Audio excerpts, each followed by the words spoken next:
अस्सलाम वालेकुम, मैं हूं इमरान आजम और आप देख रहे हैं मेरा यूट्यूब चैनल इमरान आजम व्यूज़। नाज़रीन, डील या डील, कुछ ना कुछ तो अब होगा। या तो डील होगी या फिर डील मिलेगी। इस वक्त शहर इक़्तिदार में सबसे बड़ी खबर यही है और इस पर क्या कुछ अब तक पेशरफ्त हो चुकी है, कहां तक बात पहुंची है, आपके सामने आम खबर रखूंगा और फिर उसके बाद आपको अहवाल बताऊंगा कि एक आला सतह हुकूमती इजलास हुआ, उसमें क्या हुआ, क्या परेशानियां अब लाहक हैं और फिर उसके बाद अदालती महाज से भी एक खबर शामिल करेंगे आज के इस व्लॉग में। लेकिन उससे पहले आपसे गुजारिश कि अगर आप मेरे चैनल पर नए हैं तो इमरान आजम व्यूज़ को सब्सक्राइब कीजिए, बेल आइकन दबाइए और वीडियो अगर पसंद आए तो इसे लाइक और शेयर ज़रूर कीजिएगा और अपनी आरा से भी कमेंट की सूरत में आगाह कीजिएगा। अब आते हैं आज की अहम तरीन जो खबर है उस पर। मैंने आपको पहले बताया था कि अडयाला जेल में जो मुलाकातें इमरान खान से हुई हैं, पीटीआई की दोबारा शुरू हुई हैं, उनमें एक बड़ा अहम नुक्ता जिस पर बहस हो रही है हर तरफ वो ये है कि पीटीआई के जो सेक्रेटरी जनरल है सलमान अकरम राजा, उन्होंने ये अंडरटेकिंग वहाँ पे दी है कि हम अडयाला जेल से बाहर आके मीडिया टॉक नहीं करेंगे। इस पे पीटीआई के अंदर से भी तनकीद हो रही है, कानूनी माहिरीन भी सवाल उठा रहे हैं, सियासी तजियाकार भी सवाल उठा रहे हैं कि अदालत ऐसे कैसे दे सकती है। और फिर पीटीआई वाले ये सवाल कर रहे हैं कि फवाद जो सलमान अकरम राजा हैं उन्होंने अंडरटेकिंग कैसे दे दी। इसके जवाब में जो एक जवाब आया था मुख्तसर सा सलमान अकरम राजा का कि आपको जल्द खुशखबरी मिलेगी या जल्द मैं इस हवाले से अहम चीज़ें सामने लाऊंगा या अहम ऐलान करूंगा। उससे एक तासर ये बना कि शायद जिस तरह मैंने अपने गुज़श्ता व्लॉग में बात की कि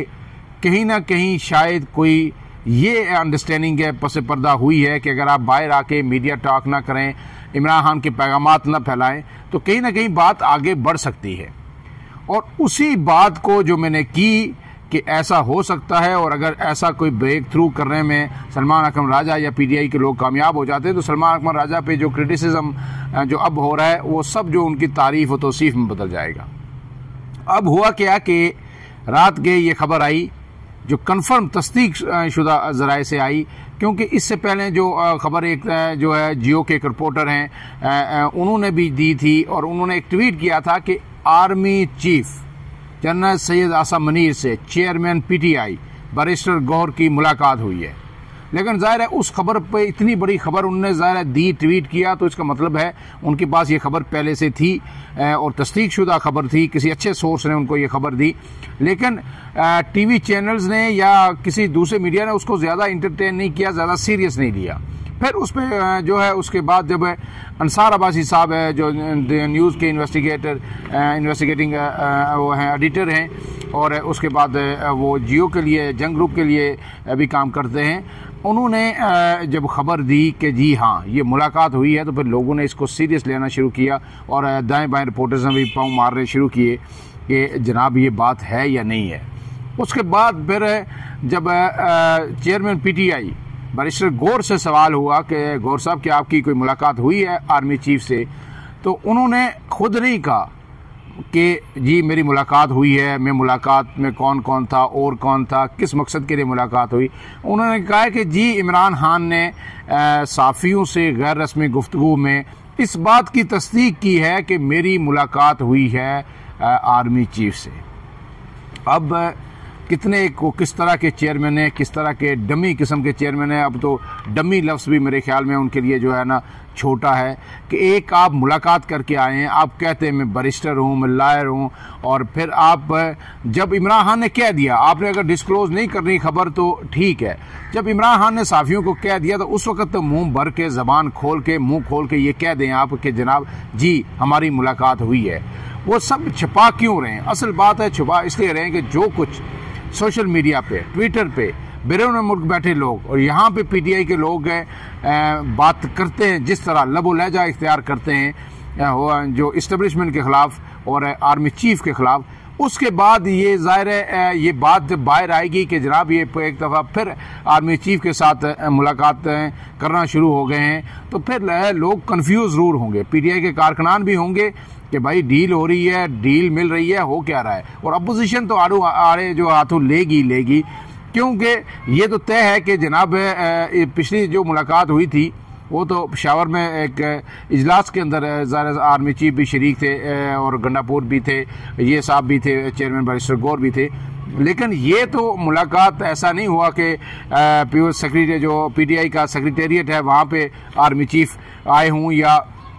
किसी न्यूट्रल वेन्यू पे होंगे। ये हुआ यही है कि ये लोग गए हैं उनके पास, और जो अब जो ज़राए से खबर आ रही है जो ऑलमोस्ट जो है तस्दीक शुदा है, क्योंकि अंसार अब्बासी साहब ने यही कहा है कि ये सिर्फ 1-on-1 मुलाकात नहीं थी चेयरमैन बैरिस्टर गौहर की और जनाब जो है आर्मी चीफ साहब की, इसमें 3 लोग दोनों अतराफ से शामिल थे। अब पीटीआई की जानिब से 3 लोग कौन थे? वो 3 लोग ये कहा जा रहा है कि एक तो बैरिस्टर गौहर साहब हो गए, और साथ अली अमीन गंडापुर वज़ीर आला खैबर पख्तूनख्वा, और साथ बैरिस्टर सैफ जो तर्जमान हैं उनके केपीके के अंदर वो शामिल थे, और इसके साथ साथ आर्मी चीफ और साथ कोर कमांडर पेशावर मौजूद थे, और साथ एक आला जो हमारी एजेंसी है उसके अहम तरीन जो शख्सियत है वो भी इस मुलाकात के अंदर मौजूद थी। अब उसमें जो मुलाकातें हुई ज़ाहिर यही होंगी, क्योंकि जो पीटीआई है वो पहले से सोशल मीडिया पर अपनी टोन काफ़ी हद तक डाउन कर चुकी है। जो ऑफिशियल ट्विटर हैंडल हैं उनके, ये सोशल मीडिया प्लेटफॉर्म है। बाकी लोग पर्सनली तो कर रहे हैं, जो बाहर बैठे हुए हैं शहबाज गिल और दीगर लोग वो तो कर रहे हैं, यहाँ पे भी जो लोग हैं वो भी आवाज़ बुलंद कर रहे हैं और उसी टोन में बात कर रहे हैं। लेकिन जो ऑफिशियल ट्विटर अकाउंट्स हैं, और जब इस पर बात हुई थी, जब ये तजवीज़ आई थी और बैरिस्टर गौर और दीगर लोगों ने कहा था कि हमें जो है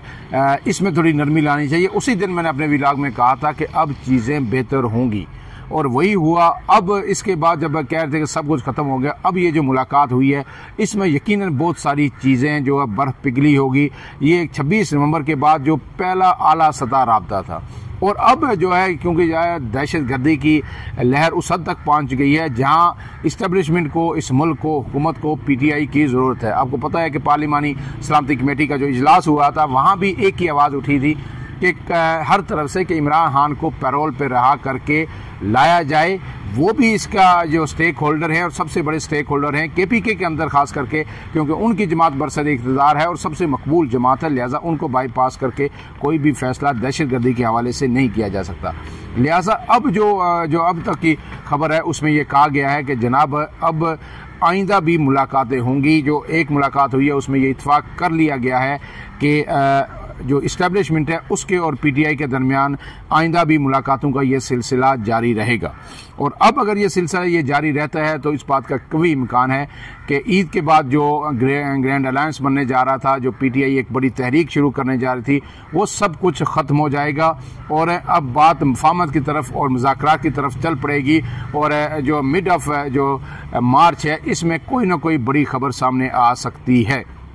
इसके लिए पीटीआई भी अब पुरुमीद है और इस्टेब्लिशमेंट के जो ज़राए कह रहे हैं वो भी इस मुलाकात की पस पर्दा तस्दीक कर रहे हैं और ये भी कह रहे हैं कि इसके बाद ये मुलाकातों का सिलसिला जारी रहेगा। और अब जो अडेला जेल के बाहर आके मीडिया टॉक नहीं हो रही उसकी भी वजह सबको समझ आ जानी चाहिए। अब इसके बाद जो दूसरी खबर है जनाब वो ये है कि जो डिस्ट्रिक्ट एंड सेशन कोर्ट में आज जो साफ़ी वहीद मुराद थे उनको पेश किया गया। 2 रोज़ का उनका रिमांड मुकम्मल हुआ था, उसके बाद उन्हें पेश किया गया अदालत में और फिर अदालत ने पहले उनको जुडिशल रिमांड पे भेजा और फिर जब उनकी दरख्वास्त ज़मानत पर दलाइल हुए तो फिर उनकी दरख्वास्त ज़मानत मंजूर करते हुए उन्हें कहा कि 50-50 हज़ार रुपये के मुचल के जमा करवाएं, आपकी ज़मानत मंजूर की जाती है। लेकिन उन्होंने कहा कि 50,000 तो बहुत ज़्यादा हैं, मैं इतना अफोर्ड नहीं करता। फिर उन मुचलकों कम करके 20,000 तक कर दिया गया। इस दौरान जो है जब जुडिशल भेजने के बाद जब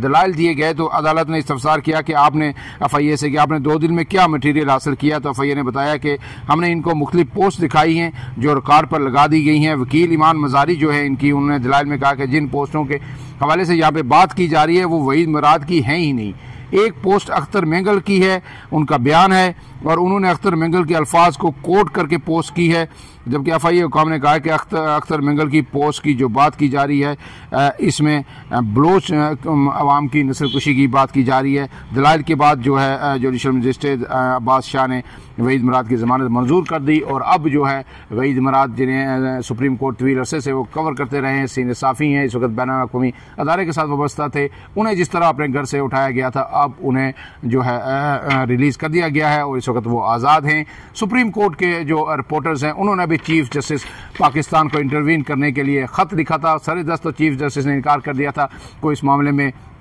जो है आगे नहीं आएंगे उन्होंने, लेकिन बड़ा ही सख्त ख़त था वो। अगर ख़त आप पढ़ें तो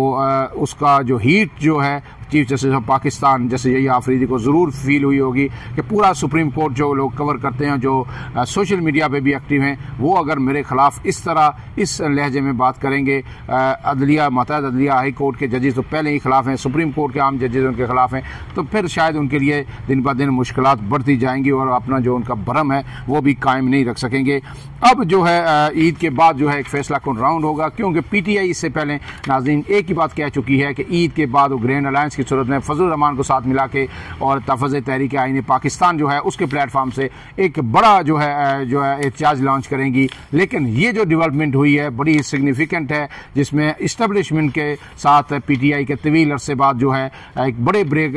के बाद राब्ते बहाल हुए हैं और काफ़ी लंबी ये मुलाकात हुई, इसमें काफ़ी बर्फ़ पिघली है और ये भी कहा गया कि ये मुलाकातों का सिलसिला जारी रहेगा। जब मुलाकातों का सिलसिला जारी रहेगा तो फिर इंशाअल्लाह कोई ना कोई सूरत हाल निकल आएगी। यही इस मुल्क के लिए अच्छा है कि दहशतगर्दी के ख़िलाफ़ जो सूरत हाल है, अब इमरान खान को भी बाहर आना चाहिए। PTI,